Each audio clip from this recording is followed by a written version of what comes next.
I grew up in a small town, tucked away in the quiet heart of the American Midwest, a place where everyone knows everyone, where the streets are lined with familiar faces, and secrets are a rarity, quickly whispered from one home to another. Life here moved at its own gentle pace, unhurried and steady.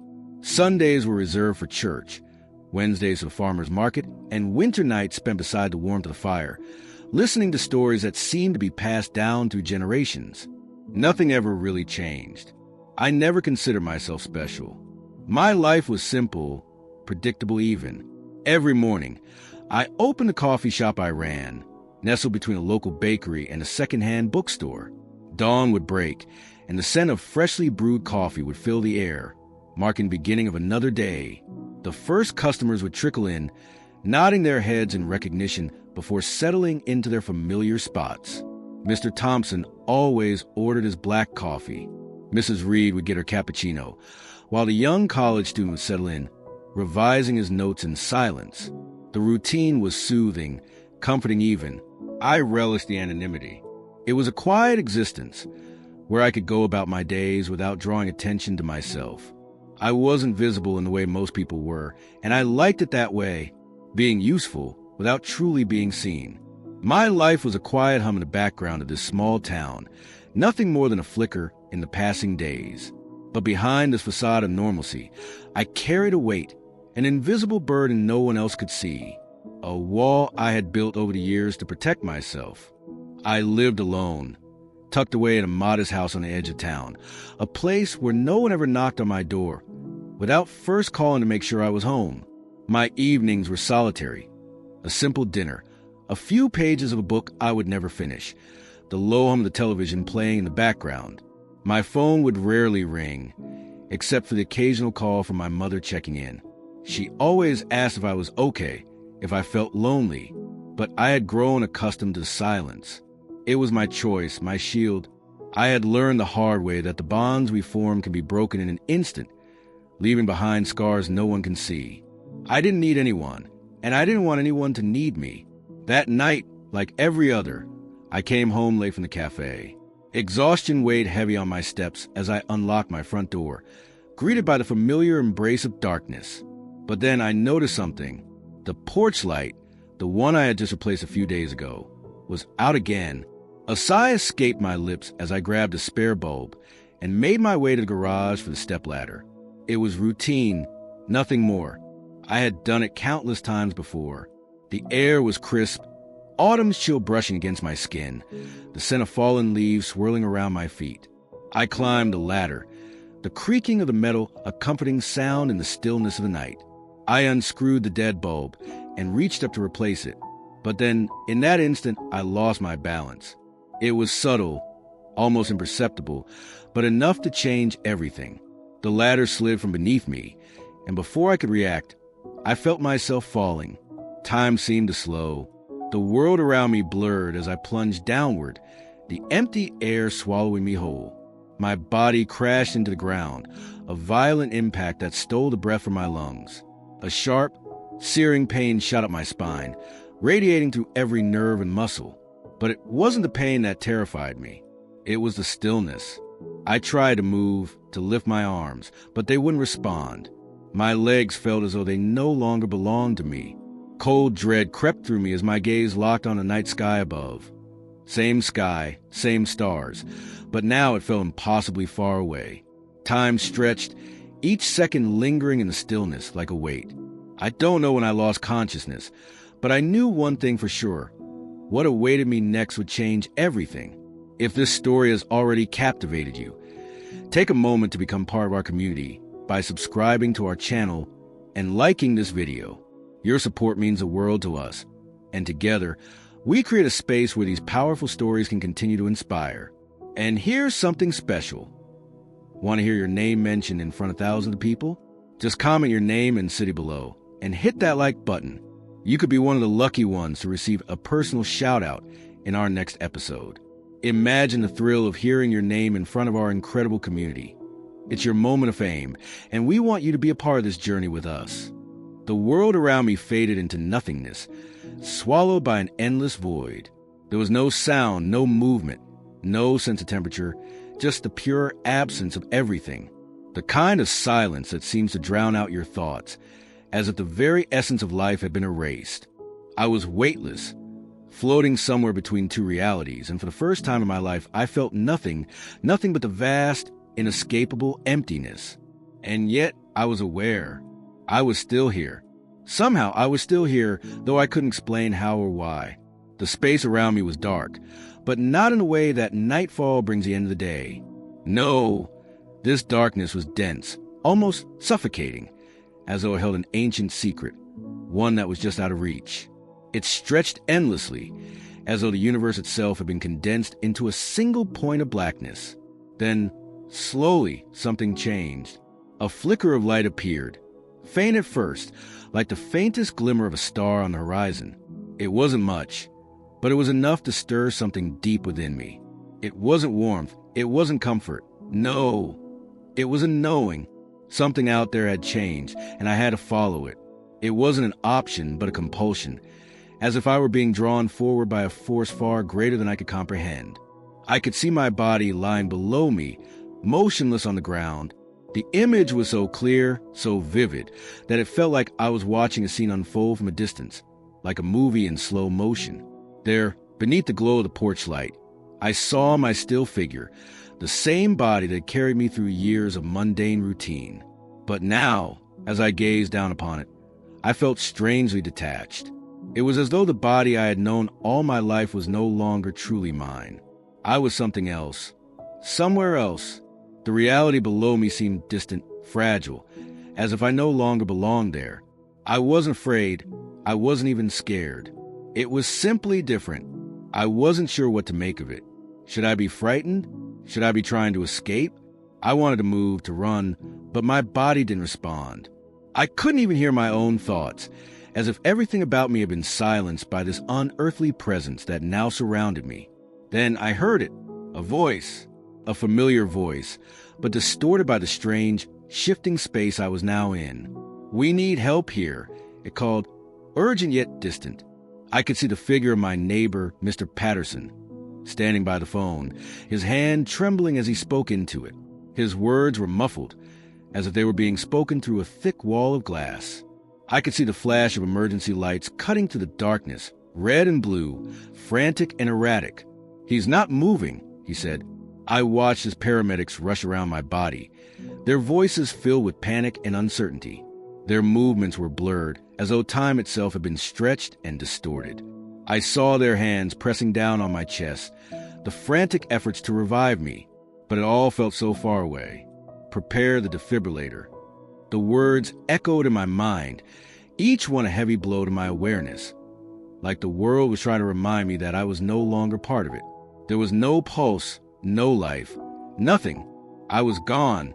Was this it? Was this how it ended? But then, the strangest thing happened. The scene below me began to flicker, shifting and warping like a broken image on a television screen. The world, the people, the panic. It all began to fade away, slipping from my view as though I were being pulled into another realm. The ground beneath me, the house, the city, I could no longer feel any connection to them. They were fading, slipping out of reach as I was drawn further into the unknown. Suddenly, I was somewhere else. Not a place I could describe, not a location bound by geography, but a space between worlds, between life and death, between everything I had known and everything that was yet to come. The void was gone, replaced by an eerie light that illuminated nothing, but instead cast a strange, soft glow over everything. It wasn't warm or cold. It just was. And then the voices. They came from everywhere and nowhere, like whispers on the wind. At first, they were distant, quiet, but soon they grew clearer, more distinct. They were not speaking to me. No, it felt more like they were speaking about me. Each word truth I had been avoiding for so long. He never believed. He locked himself in his own solitude. I could feel the weight of their words, not as accusations, but as statements of fact. They weren't judging me, but rather, they were exposing the truth of who I was, the man who had built walls around his heart, afraid to let anyone in. And the worst part? I couldn't argue. I couldn't speak. I had no mouth, No voice to respond. The whispers continued, but they weren't just about me anymore. They began to expand, encompassing everything, filling the void around me. He thought he could control everything.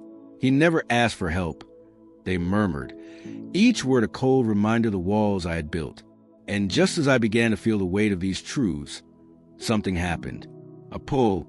It was subtle at first, but soon became undeniable.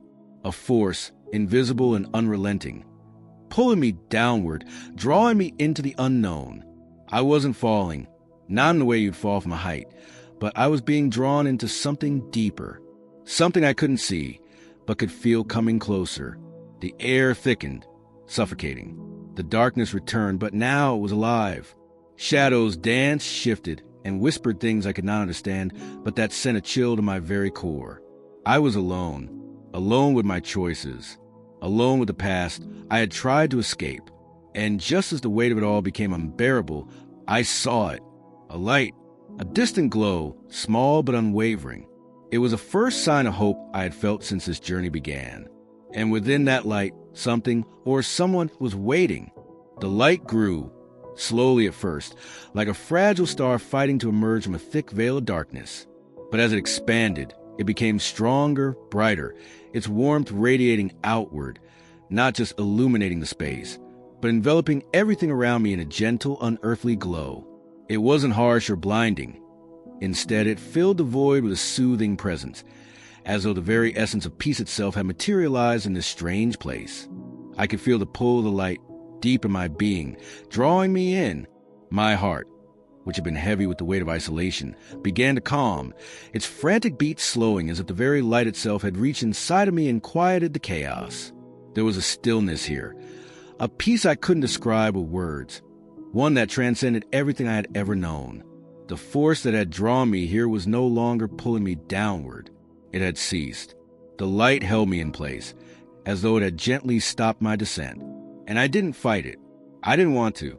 For the first time in my life, I felt whole. As I drifted closer to the light, I began to make out a figure standing at its center. It was almost imperceptible at first, like a silhouette against the brilliance. But as I moved closer, the figure took shape. A man, standing tall, surrounded by the purest light I had ever seen. His presence filled the space around me, and I felt a strange familiarity, like I had known him forever, though I had never seen his face before. The closer I got, the clearer he became. I could see his eyes, deep, filled with compassion and understanding. His gaze was soft, but it pierced through me in a way that nothing else could. I wanted to speak, but no words came. I was overwhelmed not with fear, but with a profound sense of peace, of knowing. And then he spoke. Michael. The voice was calm, like a whisper carried by the wind, but it echoed inside me, deep within my soul. I felt it resonating through every fiber of my being, as if he were speaking not just in my ears, but to the very essence of who I was. In that moment, I understood this was no ordinary encounter. This wasn't a figment of my imagination, nor was it a dream. I wasn't here by accident. I had been brought here for a reason. The light around him seemed to pulse, and suddenly, I was filled with an overwhelming sense of clarity. Every doubt, every fear, every regret I had ever carried, every wall I had built to protect myself, all of it fell away. I could feel everything. The choices I had made, the relationships I had pushed away, the love I had never allowed myself to receive, all of it laid bare before him. And yet in his eyes there was no judgment, only love, a love so deep, so pure, that it made me tremble. It was a love that seemed to erase all my mistakes, all my failures, as if none of it mattered in the face of such overwhelming compassion. His presence was more than I could comprehend, yet it felt as if I had always known it, as if this was where I had always been meant to be. He didn't need to speak any more words. His presence alone was enough. But still, I felt compelled to say something, to explain myself, to justify my choices, to ask questions, to beg for answers. But I couldn't. No words came. All I could do was stand there, bathed in the light, feeling the depth of love and understanding that flowed from him. And then, the light around him shifted again. I felt the air change, and suddenly, before my eyes, images began to appear. Memories. I saw myself as a child, running through fields, laughing under a bright summer sky. I saw my teenage years, filled with pain and confusion, the absence of a father weighing heavily on my heart. I saw my adult self, lost in the routine of life, hiding behind walls I had built to keep others out. Each moment, each decision I had made in fear, flashed before my eyes. But it wasn't just about me. The images changed, and now I saw faces, hundreds, thousands of faces. Some were familiar, others completely unknown. Men, women, children. People from all walks of life, all looking at me with eyes filled with something unexpected. Expectation. They were waiting. And then, once again, he spoke. "You still have something to do." The words struck me like a lightning bolt, and for a moment, I couldn't process them. What did he mean? Wasn't I here for a reason? Wasn't this the end? But it wasn't the end. I wasn't meant to stay here. His presence, the light, the peace, it was all a reminder that my journey wasn't over. There was still something I needed to do. Something greater than myself. Something that I couldn't fully understand yet, but something that I knew I had to fulfill. Before I could say anything, before I could ask him what this meant, everything changed again. The light began to fade, but not gently. I was being pulled away from it, as though the very essence of this place was slipping through my fingers. I could feel myself being yanked backward, away from the peace, away from him, and the pain was unbearable. A sharp, searing pain shot through me, and then I woke up. The first few days after waking up were nothing short of surreal. I could feel the world around me, the same familiar streets, the same coffee shop, the same faces. But nothing felt the same. There was a heaviness now, a weight that had settled on my chest, something I couldn't shake off. It was as if I had been reborn, but no one could see the transformation. I didn't know how to explain it, and I didn't know if I even could. My return to the ordinary was a challenge. I couldn't look at the world the same way anymore. The smallest things that once seemed insignificant were now magnified, and every interaction, every word, felt as though it held meaning. I remember one evening, sitting in the coffee shop, the usual bustle around me. The door opened, and in walked a customer, a woman I had seen many times before. She ordered her regular drink, but this time, something was different. As I handed her the cup, our eyes met, and for the first time, I noticed the sadness behind her eyes. It wasn't just a fleeting expression. It was a kind of sadness that seemed to live deep within her. She took the cup and walked to her usual seat by the window. I couldn't stop thinking about her. I knew I had to do something, but what could I say? What could I do? I wasn't a preacher. I wasn't a counselor. I was just a man who had witnessed something divine, something beyond explanation, and I had no idea how to share it. But then I realized I didn't need to preach. I didn't need to have all the answers. I just needed to be present, to listen. So I walked over to her table, sat down, and began to talk. We spoke about simple things at first, about the weather, the town, our lives, but slowly the conversation deepened. She began to open up, her voice trembling as she shared her struggles, her pain. It wasn't anything grand, nothing life-shattering, but for the first time in a long while, she felt heard. In that moment, I understood what I was meant to do. I wasn't supposed to change the world overnight. I wasn't supposed to have all the answers. I was supposed to be a reminder that we are never truly alone, that even in our deepest struggles, there's always a flicker of light waiting to guide us. As the days passed, I began to share my story, not in grand speeches or dramatic moments, but in quiet conversations. A word here, a gesture there. It wasn't about making others believe what I had experienced. It was about giving them hope, a glimpse of the love and peace I had felt in that moment. It was about sharing that light, not for my own gain, but because it was something worth spreading. And then, one day, a letter arrived at the cafe. I opened it carefully, not knowing what to expect. The handwriting was shaky, uncertain. I read the words slowly, feeling the weight of each one. You don't know me, but your words changed my life. I thought everything was over for me, but now I believe there's still a path ahead. I paused, rereading the letter over and over, a lump forming in my throat. It wasn't much, just one letter, but it was proof. Proof that the story wasn't mine to keep. It was something bigger, something that needed to be shared. It was a message for anyone who needed to hear it. A reminder that no matter how lost we feel, there is always hope. The wave had settled over me as I realized that my purpose had shifted. This was why I had been brought back. Not for myself, not to live a quiet life, but to help others see the light that still existed within them, even in their darkest moments. This was only the beginning. I wasn't sure where the journey would lead, but I knew I couldn't turn back.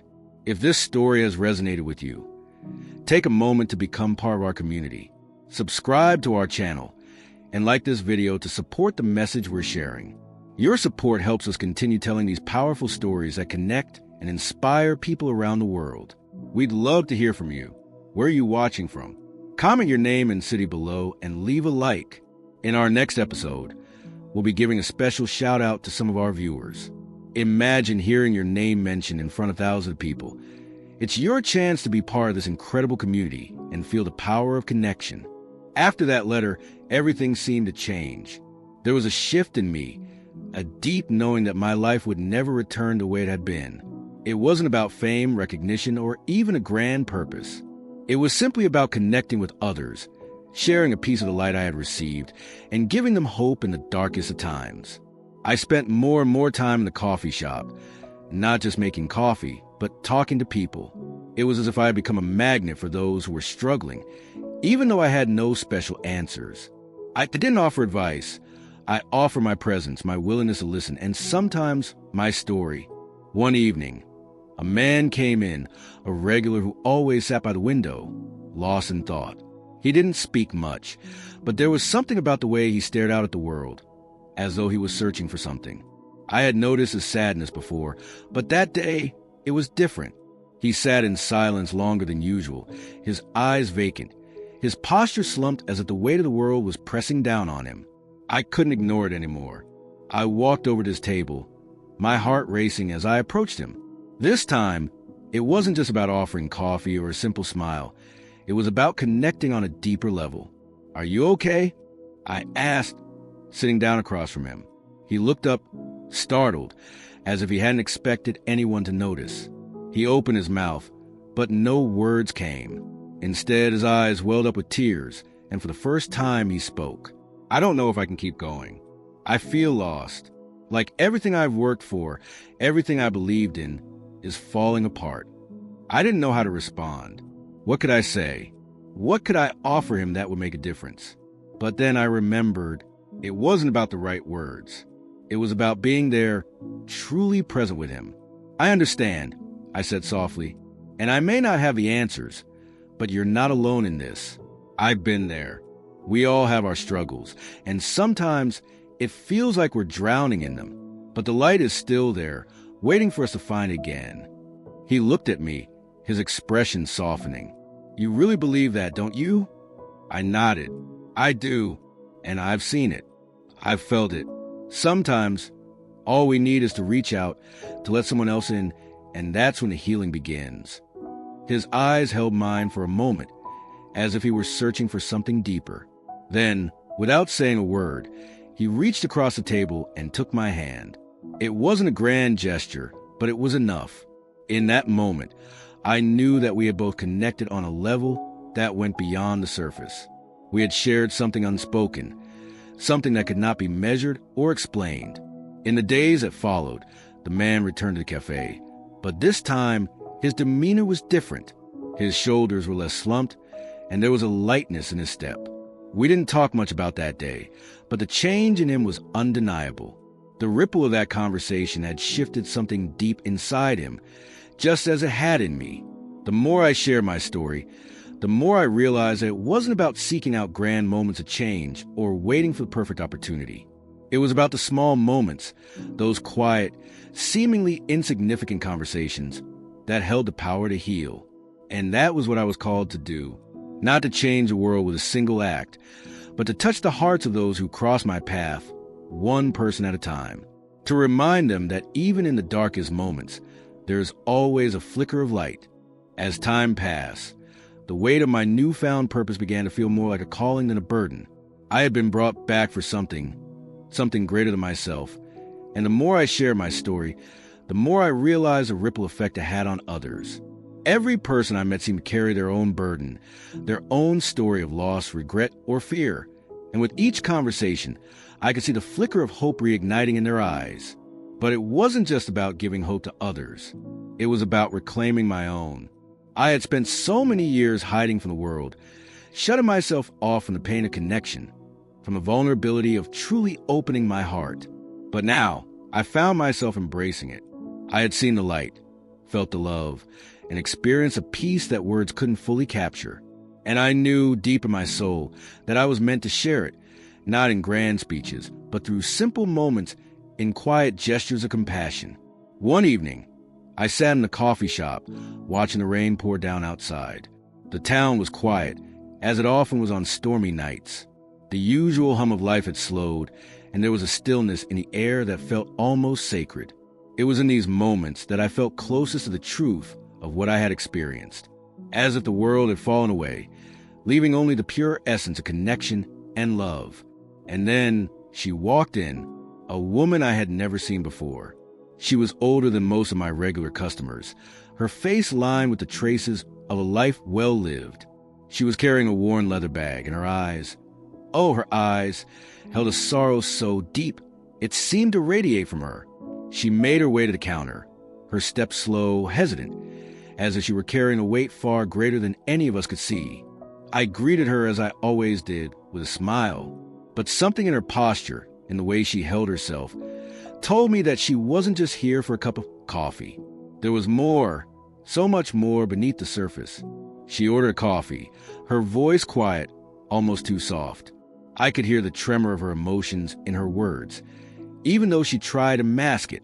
As I prepared her drink, I couldn't shake the feeling that something needed to be said, something that would make a difference. I took a deep breath, stepped forward, and said, "Is everything okay? You seem like you're carrying the weight of the world with you." At first, she said nothing, just stared at the counter, her hands gripping the edge as if she were trying to hold herself together. But then, after a long pause, she looked up at me, her eyes filled with a mixture of pain and relief. "I don't know," she whispered. "I've lost everything.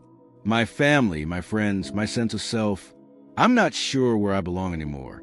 I thought I was doing okay, but it's all catching up to me now." I sat down across from her, no words of advice to offer, only my presence.